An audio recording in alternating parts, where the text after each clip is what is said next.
Hello, welcome to this edition of the CRCast, a bi-monthly webcast for Jewish community relations and advocacy professionals and lay leaders. Really happy to have you all here with us today on a very interesting topic. We're going to be talking to my good buddy, Yona Shem-Tov, the Executive Director of Encounter. Hello, Yona, welcome. Hi, Stephen. Hi, everyone. All right, we're really excited to have you, Yona. I should say that in full disclosure that in addition to Yona being a friend of mine, she's also a fellow Iraqi Jew or a child of Iraqi Jew, as am I. And I may ask you later on in the program, after we've gotten through some of the basic questions, how that has affected your work. But let's not go there yet. Let's first of all talk about Encounter and what Encounter does. Great. You're going to save the psychotherapy questions for later. I am. Hi, everyone. It's good to be with you, David. Thanks for having me today, and I'm happy to tell you a little bit about it. So remind me again, what did you just ask? Because I was yapping. What's your mission? What's the mission? The mission of Encounter is an educational organization. We're an educational organization dedicated to deepening and enriching American Jewish engagement on the Israeli-Palestinian conflict, specifically taking deeply committed Jewish leaders and making sure that they have access to the narratives that we often don't have access to as Jewish leaders, that being of Palestinians and of the people with whom we Israelis are destined, we Jews and Israelis, therefore, are destined to share the land with in one version of a solution or another. Okay, now why is it so why is it important that American Jewish leaders have this insight into Palestinians? Why do we care? Well, I think for anyone that cares deeply, both about a number of things, any deeply committed Jew that cares about Israel, about the relationship of American Jews to Israel, about the growing potential gap between Israelis and where American Jews are, and about, at the end of the day, what's unfolding in the region between Israelis and Palestinians, we do ourselves a disservice by sort of putting up a wall and not engaging when it comes to Palestinians. So from our end, they are key protagonists in the story, shaping what's happening on the ground. And to have a responsible Jewish leadership, we believe that we shouldn't be engaging with them in absentia. We should actually, in the same way that we should have access to a range of Israeli voices, we should also be having direct exposure and experiences so that we can get a better understanding of how Palestinians are understanding what's happening on the ground. So you take all these people to meet with Palestinians in Israel and the territories. What do you hope this will do to the American Jewish community? How will this change the American Jewish community if your theory of change holds true? Yes. Okay. Well, so first I would clarify, depending on your politics, where we go is either Israel or the territories. And so I want to zoom in on that for a minute. We don't meet with Palestinian citizens of Israel. We are meeting with Palestinians who live over the Green Line, who live in the West Bank and in East Jerusalem, which some people refer to as Judea and Samaria, and others will refer to as the West Bank. Others refer to as disputed and occupied territory. So I kind of just want to clarify, this came up recently. We just came back from a leadership mission, and someone came back saying, to him, we did not visit Israel. He didn't sort of see those territories as Israel. He sees those as distinct from Israel, as being sort of within the Green Line. In terms of your question of sort of what's our theory of change and what do we hope will manifest by that, I think American Jews have tremendous positional power. I think it's in flux at the moment. I think there's a question about what role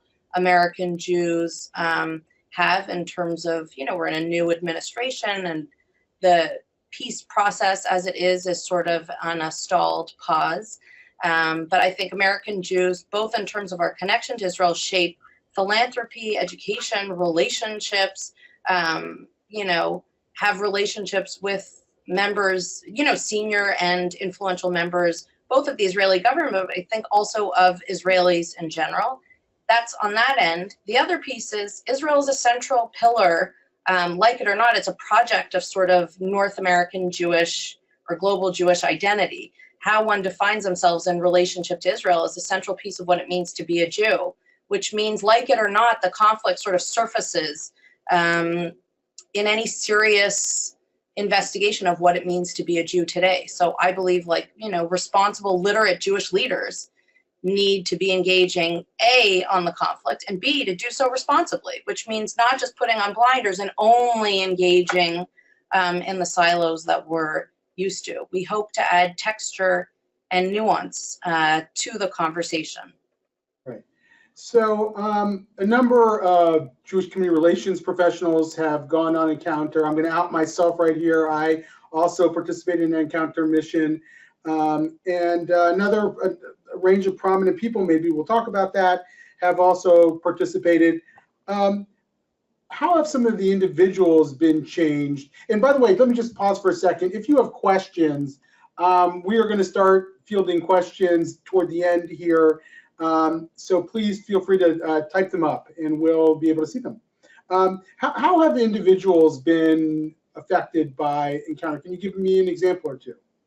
Yeah, I mean, I think there's a real range. First, I would say, like, in terms of who we're bringing, we've made a programmatic pivot. You were on the first of these leadership missions after our pilot that really was sort of making a cut at executive Jewish leadership. So we're bringing senior leaders in the Federation movement and the CRC movement, prominent pulpit rabbis who have a national voice, prominent Jewish educators, people in the field of Israel advocacy and philanthropy. As well as sort of a concerted cut across senior leaders of every denomination within American Jewry. I think people are affected in kind of wildly different ways. I think for many people, part of what's profound about the experience is being able to do this as part of an intimate and intensely Jewish experience, along with Jewish colleagues in a deeply pluralistic way. And, you know, people often are sort of blindsided by the Jews and Palestinians piece of our work. But in many ways, some of the more radical pieces of our work can often be the supporter of fill in the blank, whether it's AIPAC or someone who's sort of a supporter of American Friends of Likud next to somebody who's a supporter of J Street or Americans for Peace Now, and being able to actually engage in real conversations within the Jewish community.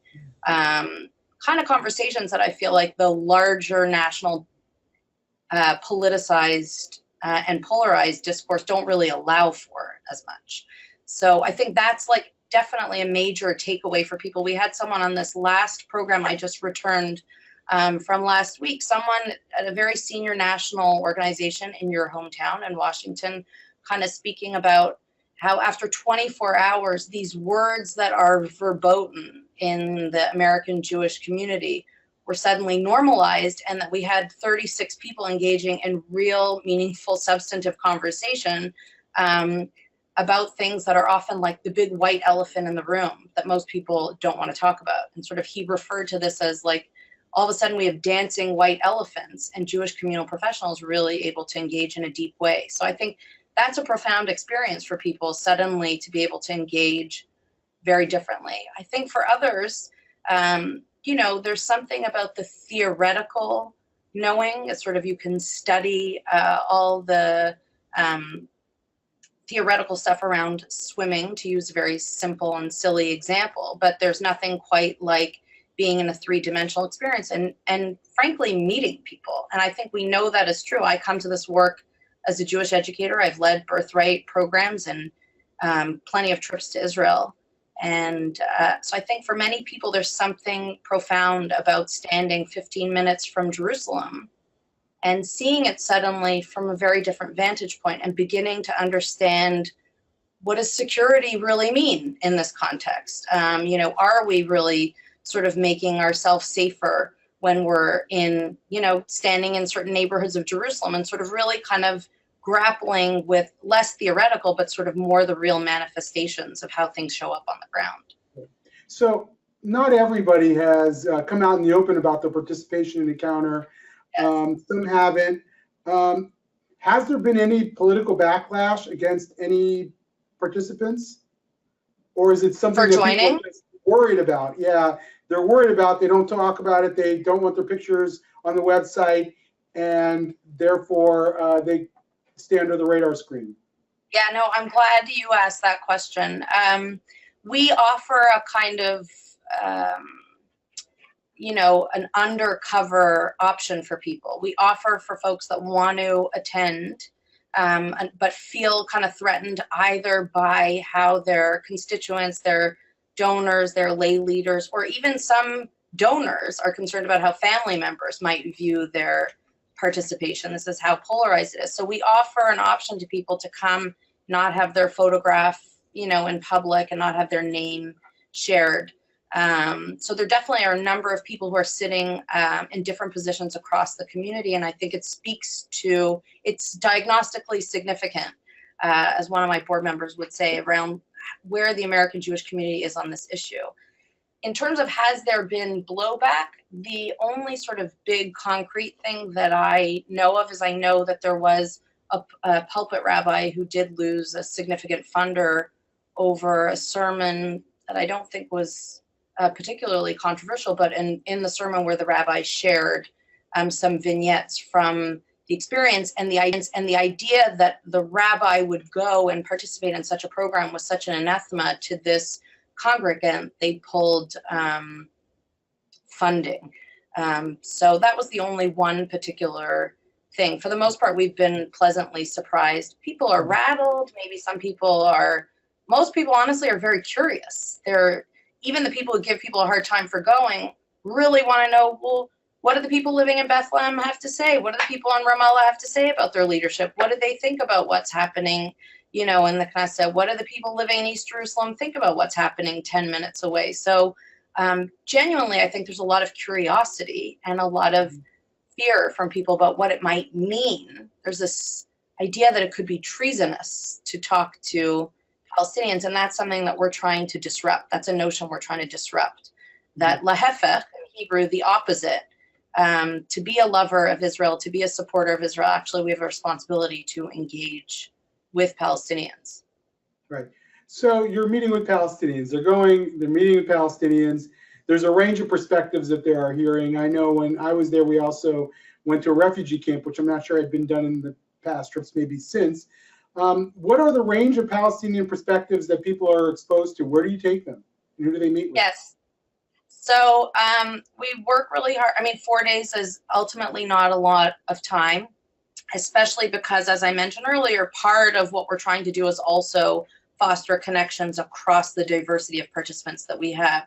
And we do our best not to fully exhaust people, but I think we do a little bit. In terms of where we travel, we spend time in and around Bethlehem and sort of we begin in Jerusalem, Bethlehem. We spend a bunch of time on the second day in Area C of the West Bank, which is 60% of the West Bank, but with the smallest population of Palestinians. You often, for those that are on the webcast, you may hear sort of debates currently, even within the Knesset, about annexing Area C and sort of making it a part of Israel. So we believe it's very important to visit Palestinian residents of Area C. So we visit a village in the Gush Etzion area and try and get a little bit more texture. What's their relationship like with their Jewish neighbors? What's their relationship like with the PA? How are they getting services?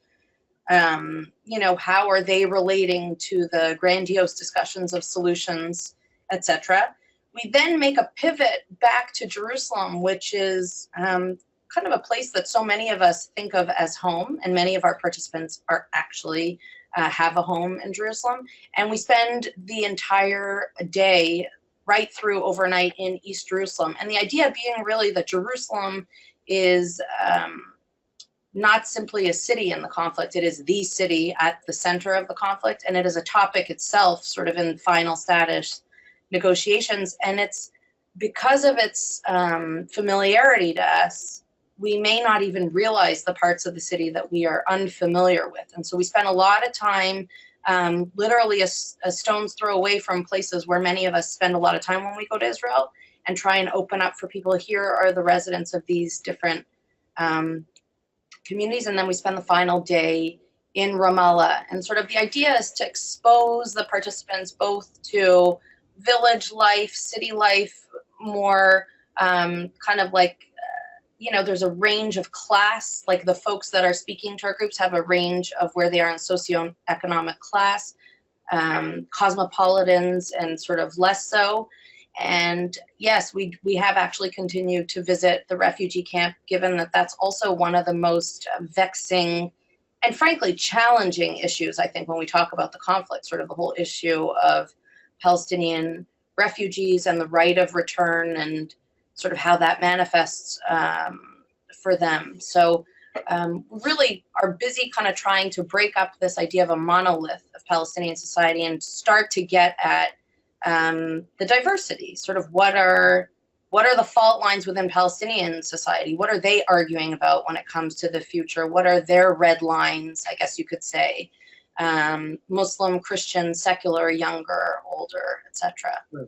So one critique I've heard of the encounter approach is that because it only focuses on the Palestinian narratives and doesn't focus on Israeli narratives, some of the participants come ill-equipped to actually understand the Israeli counter-narrative. So when I go and I see the security barrier from the Palestinian vantage point, I've been on the Seam Line tour with an Israeli narrating experience, and I know their justification for building it where they did. But if you were to only go on an encounter experience, you're only going to hear the Palestinian perspective.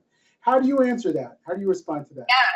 Well, first of all, that's absolutely correct. And that's why we don't recruit people to our programs that have not had serious exposure to Israel. I think this programmatic pivot, in particular, the intensives, the executive level leadership programs that we've been running over the last 2 years, of which you were on the first, sort of just in its programmatic design already responds to that critique by saying, actually, we're taking the creme de la creme of American Jewish leadership. We're taking people like yourself and others who lead other delegations to the region, and who themselves maybe have toured the security barrier with Danny Tirza, but have actually never been on the inside of a checkpoint terminal or never talked to the residents on the other end. So I would say that our recruitment design really tries to take that critique seriously and say, well, right, we're going to take the cut of Jewish American leaders who are at the most senior levels, who are leading our national institutions, who have a lifetime, really decades of sort of commitment to the Jewish people and to this issue. And therefore, we're not radicalizing anybody. We're not bringing anybody for whom this is going to be such a disruptive. It's not like bringing a group of birthright students, which were often asked, well, can you do an add-on or can you do 2 days, for this birthright group? And we have respectfully declined. And I say that as someone who has in the past led birthright programs. Someone who's spending their first 10 days in Israel is not someone that's a candidate for our programming. They're not in the same profile as, the president of the JCPA, as an example. So that's how I would answer that. I want to ask a couple of very basic questions that are coming through to us. One is, how many people are in a typical group, and do they pay? Yes, good question. So on the intensive programs, these are the leadership programs, we are, although it's an animated machloket, a discussion point amongst the staff about how big to make the groups. We usually cap the groups at 30 participants.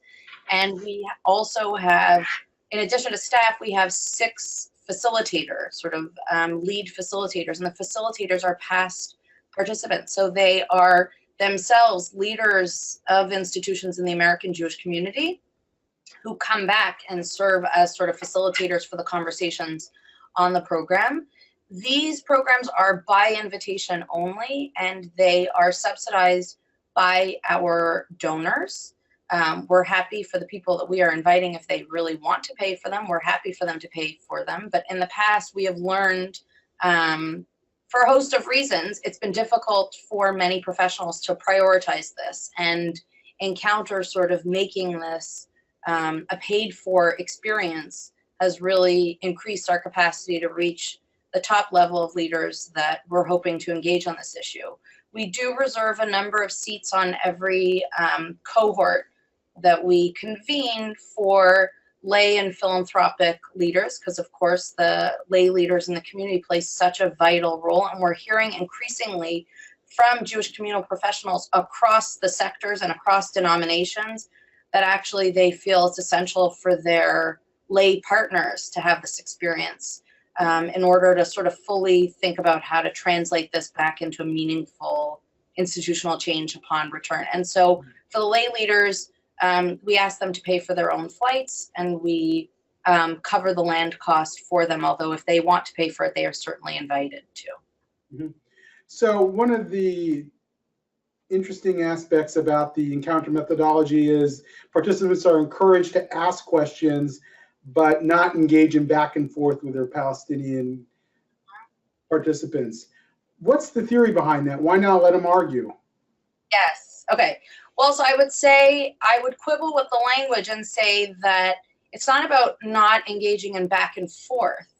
It's not about arguing or trying to persuade Palestinians to take up as though there is one agreed upon Jewish perspective. We place a lot of emphasis on the art and craft of a very well put together question. And it's our belief that with a well-structured question, you can get at core issues that a speaker may want to share about in a way that does not antagonize the speaker and actually can allow us to go much deeper. In terms of the back and forth, it's not so, I would say, I don't think that's a accurate characterization. It's really more that we say, we're not making an investment in you as a Jewish communal leader, David Bernstein, to come here and persuade the 12 or 15 Palestinian speakers here to convert them to the way you think about it. First of all, there's 30 of you. They don't need the Jewish mishigas of like who. And we also see that as kind of patronizing. That's not our job. We do this work because, frankly, as I'll speak for myself, as someone that cares very deeply about the Jewish community, I'm taking responsibility for my community. I want my community to be the most educated and most enriched and most attuned to what's happening on the ground as we can be in order to lead on this in the most effective possible ways. And it seems like actually we've fallen increasingly in this political moment, even more so, into a lot of noise and sort of this idea of just shouting each other down. And, you know, frankly, aside from giving us a headache, it's boring. It's like it's not very interesting. Right. A question from the audience. How do you know that the Palestinians are actually representing their authentic selves and aren't adhering to some line fed to them by the Palestinian Authority or by some other group that they belong in? Well, it's a good question. I mean, I would say that that's a good question for any travel experience where you're exposed to speakers. That's number one. And I would say that that's especially true whenever you're doing any kind of travel in Israel and or the territories. You know, we often are fielding the question of like, is the work apolitical? And we never use the word apolitical because, of course, it's political. Just the value proposition that American Jewish leaders should take the time to do this is a political value proposition. That's number one. Number two, I think, like, you know, how do we know that they're representing their authentic selves? I don't know what's my authentic self, but we are looking really we've built relationships with Palestinians over the last 12 years. We have a vast network of people that we're in relationship with, and I'm sort of not there to test their personal authenticity. I'm there to give them an opportunity. They want to be seen and heard by the American Jewish community. And we invite the American Jewish communal leaders that come in our programs to ask the hardest questions that they have, to probe and sort of open up what they can get at. So, you know, I don't think there are people coming on the program that are being scripted or fed lines. They're answering. There's only one in the 4 days. There's only one real political presentation, and it's not with members of the Palestinian Authority, but it's with a group that advises the Palestinian Authority on negotiations. And that's because so many American Jewish communal leaders are concerned and have questions about the viability of a two-state solution or viability of Oslo. And if it's not a two-state solution, what are the options? We've heard different things from Ruby Rivlin, the president of Israel. So people are interested in kind of hearing a policy level response. And so we offer at least one presentation that kind of gets at that. just a little bit more time here. Many of the people who are on this call are active in the Jewish community relations world, their local JCRC, maybe a national organization. How can they incorporate Encounter into their work? And if one of them wants to go, how do they get themselves on the list?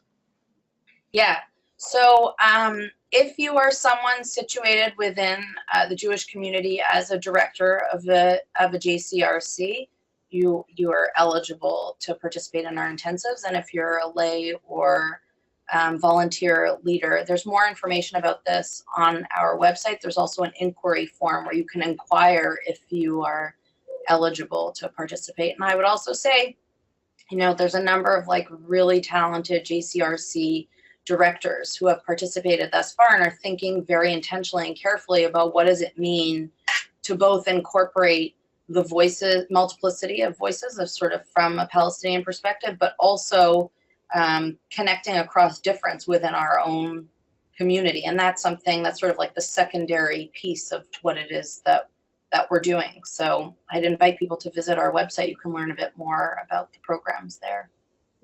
And the last question is, you know, what's next for Encounter? What's worked? What are you planning on changing? Well, the launch of our leadership intensives has been wonderful. Actually, we've grown at a rate faster than I had anticipated, and perhaps I'm happy with. It's been good, but it's a lot of work on the staff team. I would say that we're continuing to push ahead with these. We have intensive scheduled through the end of 2019 and the beginning of 2020. And what's next for us really is building out this sort of growing network of American Jewish leaders that I think doesn't currently exist anywhere else in our ecosystem, which is really a robustly cross-sector group of Jewish communal professionals and lay leaders who have shared this experience and want to think deeply about what it means to exercise a courageous voice and leadership on these issues in this moment. Yona, thank you so much for spending some time with us, answering some questions about Encounter. Keep up the good work. Look forward to hearing more about your program and how it develops in the days ahead. Thanks for having me, and thanks for the questions. Excellent. Our next episode of the CRCast will be on Wednesday, February 28th at 2 p.m. Mark your calendars. What's at stake with the census? Literally everything. The census is a big deal, and it affects the way our political map is developed and how different groups get represented. We'll hope you'll join us for that. Stay tuned for the announcements, and look forward to the next episode. Thank you very much.